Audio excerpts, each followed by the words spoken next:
दोस्तों, बॉलीवुड में casting couch वो काला सच है जो नए टैलेंट को इस बदनामी के रास्ते पे ले जाता है।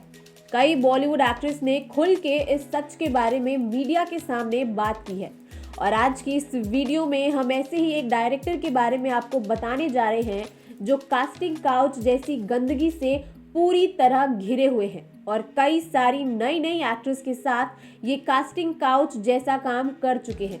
और ये डायरेक्टर कोई और नहीं बल्कि सुभाष घाई है। वीडियो शुरू करने से पहले अगर आपने अभी तक हमारे चैनल को सब्सक्राइब नहीं किया है तो सब्सक्राइब कर लो और वीडियो को लाइक एंड शेयर करना मत भूलना। सुभाष घाई के चरित्र के बारे में सभी लोग वाकिफ नहीं होंगे। असलियत में ये इंसान कैसा है ये आज आप इस वीडियो के जरिए जानेंगे। सुभाष घाई बॉलीवुड का एक जाना माना नाम है, पर अगर इनके बॉलीवुड में स्ट्रगलिंग पीरियड की बात करें तो फिल्म मेकिंग और एक्टिंग का कोर्स करने के बावजूद इन्हें काम नहीं मिल रहा था। फिर इन्होंने फिल्म फेयर टैलेंट कॉन्टेस्ट में हिस्सा लिया जिसमें राजेश खन्ना और धीरज कुमार भी एज अ कंटेस्टेंट थे। इस कंपटीशन में राजेश खन्ना और धीरज जीत गए और सुभाष घाई हार गए। इसके एक साल बाद घाई को एक छोटा सा रोल एज अ आर्टिस्ट मिला। 2-3 फिल्मों में इन्हें काम तो मिला पर रोल्स काफी छोटे छोटे मिले जिससे ना इन्हें पहचान मिली और ना ही ढंग का काम। ऐसा ही 1976 तक ये सिलसिला चलता रहा और 1976 में घाई ने एज अ डायरेक्टर एक फिल्म बनाई जिसका नाम था काली चरण, जो कि हिट रही। इस फिल्म की स्क्रिप्ट भी इन्होंने खुद ही लिखी और डायरेक्ट भी खुद किया। सुभाष शुरुआत से ही रंगीन मिजाज के थे जिसकी वजह से इनके अश्लील हरकतों की वजह से इन्हें अक्सर मुसीबतों का सामना करना पड़ता। 1970 में एक फिल्म उमंग में सुभाष को छोटा सा रोल मिला था जिसमें इन पर लड़की छेड़ने का आरोप लगा था। सुभाष घाई ने कास्टिंग काउच कब से शुरू की ये कहना ज्यादा मुश्किल नहीं है क्योंकि एक्टिंग में आने से पहले ही इन पर लड़कियों को छेड़ने का आरोप लग चुका था।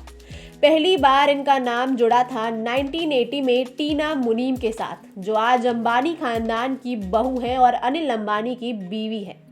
इनके बाद सुभाष घाई का नाम जुड़ा माधुरी दीक्षित के साथ। माधुरी सुभाष घाई की फिल्म राम लखन में नजर आई थी 1989 में। इससे पहले माधुरी दीक्षित को कोई नहीं जानता था और इस फिल्म के दौरान ही दोनों के अफेयर्स की खबरें सुर्खियों में आने लगी।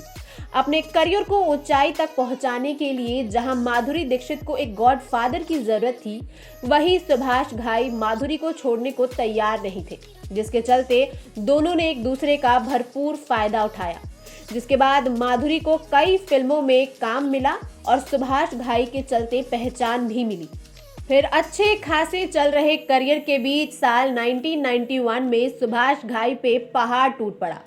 इसी साल आई इनकी एक फिल्म सौदागर में, जहां मनीषा कोइराला अपना बॉलीवुड डेब्यू कर रही थी। वहीं फिल्म हिट होने के बाद मनीषा कोइराला की मां ने सुभाष घाई पर आरोप लगाया कि इन्होंने मनीषा को अपनी फिल्म में काम देने के लिए हमबिस्तर होने को कहा था, लेकिन मनीषा ने उस ऑफर को मना कर दिया। इसके बाद सुभाष घाई का नाम किसी और एक्ट्रेस के साथ तो नहीं जुड़ा, पर सभी को ये बात पता चल गई थी कि अगर घाई की फिल्मों में काम चाहिए तो पहले इसके बिस्तर को गर्म करना पड़ेगा।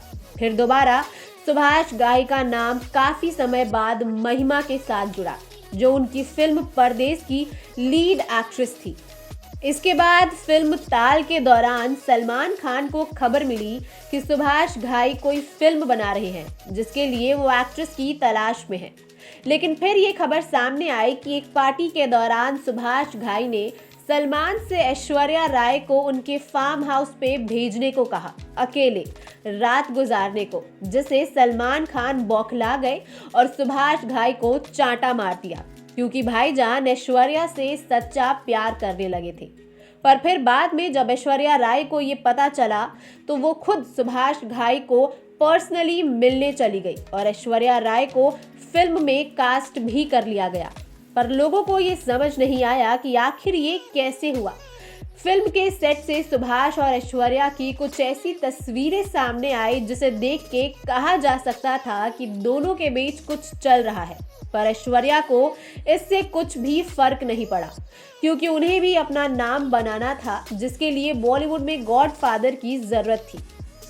और इसीलिए सुभाष घाई या तो नई लड़कियों को या फिर उन एक्ट्रेस को पकड़ते थे जो इंडस्ट्री में स्ट्रगल कर रही होती थी, ताकि वो सुभाष घाई के जाल में फंस जाए और उनकी भूख मिटा सके।